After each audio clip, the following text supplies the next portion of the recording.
Okay, so we're going to briefly start and then just pick up on the next lecture. So we're going to have a sequence of lectures talking about the things that are specific to the web, and what we're going to start with is how do you actually get data for search engines. So, and when you get data, there's two big components. First is getting the documents that you are then going to index, and then getting the part of the document that is actually interesting to index, and that turns out to be a little bit of a challenge.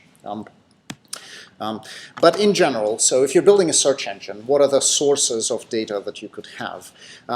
Usually there is basically three sources. You're either doing desktop or / enterprise search, which basically means a set of private data, either for a company or for a single user. And that means that you're basically searching files on a file system, which could either be on a single machine or on somebody's subnet.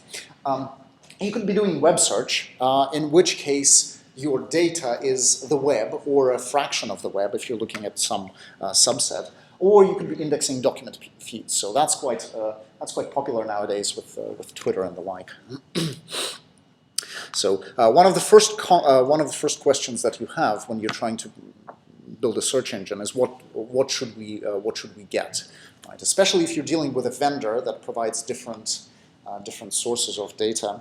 A lot of the time, vendors offer you different filtering switches, so you could get that fraction of data, that fraction of data.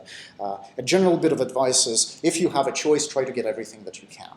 Right? So within, now of course it could be prohibitive in terms of costs, but getting everything together, not filtering. So a lot of vendors will offer to filter out spam or only give you authoritative things.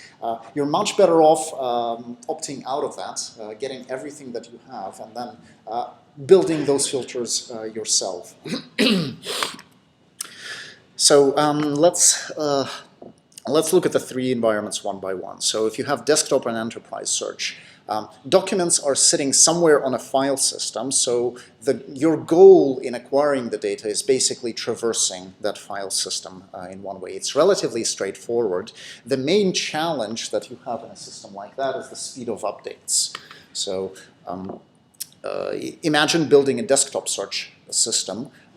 Users will constantly modify little bits here and there, and what they tend to expect is they expect your search engine to be instantly aware of any changes that they've made, right? So if 2 minutes ago they've changed some text document, and now for whatever reason they want to search for it, they want it to show up in the search results, and they really expect it.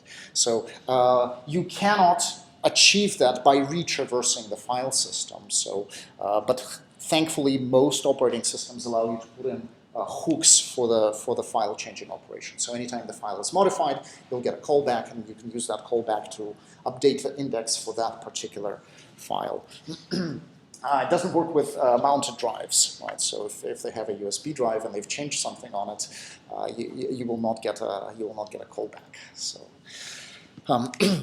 Another thing in desktop search, the index that you build, it must be small, because users don't expect to lose a fraction of the hard drive to the index, and you really need to respect the privacy and the access permissions. So that becomes a really big issue.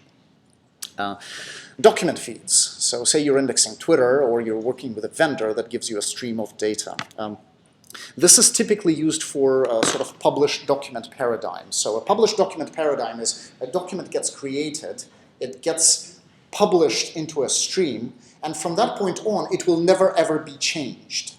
Right? So a file on disk can be changed at a later time, but in a stream, the file will never be changed. They will just reissue a new copy or a correction of it. So that makes indexing a lot simpler.